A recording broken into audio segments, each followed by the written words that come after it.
Hello gainers, I'm Ralphie and welcome to my channel called Fitter Philosophy, and I'm going to tell you an interesting little situation I had recently that I overviewed like a philosopher would, so as to help make my personal philosophy that little bit fitter.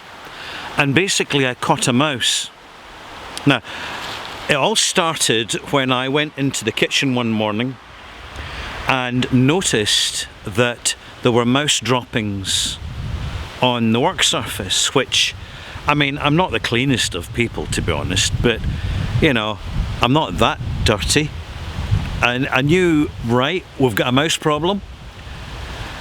I need to catch a mouse, so I went into eBay and bought one of these safety mouse catching boxes. It's a box with a little trigger flap on it that with spring-loaded doors, and you put a piece of food as bait, and as soon as the mouse puts its weight on the pressure flap, it snaps the door shut.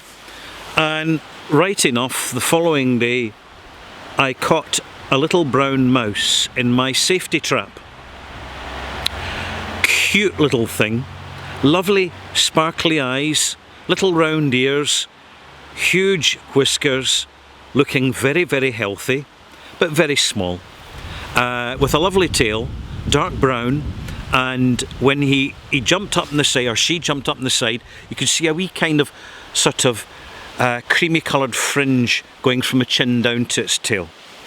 So cute as a button, and I thought, oh right, I'll go down the road and I'll release this mouse somewhere out in the wild where it's relatively safe, and it means I'm not smacking it with a hammer, which is what some people would do. So I drove down the road for about 500 yards and released the mouse. 3 days later, the mouse was back. And considering its size, it's a remarkable sense of direction. Quite remarkable.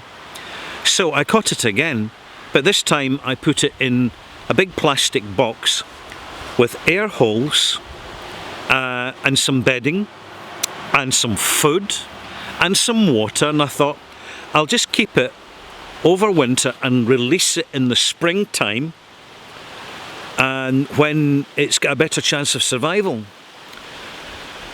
And the following night the mouse disappeared from out the box I had put it in, despite the fact that it was a strong plastic large-sized box with a cardboard covering on top, weighed down with a couple of books. It had jumped up and squeezed out.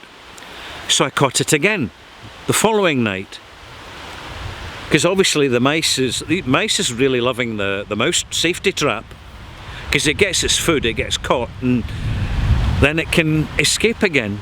I tell you, for the size of it, the tenacity, the fitness, the capability, the endurance, the stubbornness, the smartness, I am hugely impressed. So I caught it again, I put it back in the cardboard box, but this time I put a plastic lid over the top with breathing holes, and I put stones on it to weigh it down. And then I lifted the corner and thought, there's no way a tiny little mouse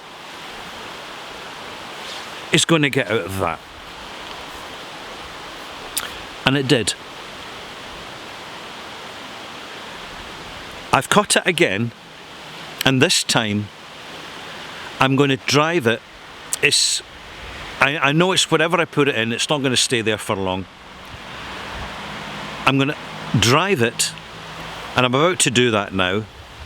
I'm going to drive it down the road for about 3 or 4 miles to a well-sheltered, protected place where the little mite has a chance of survival against cats, sparrowhawks, humans, ringies, which is the local term for rats, and let it go.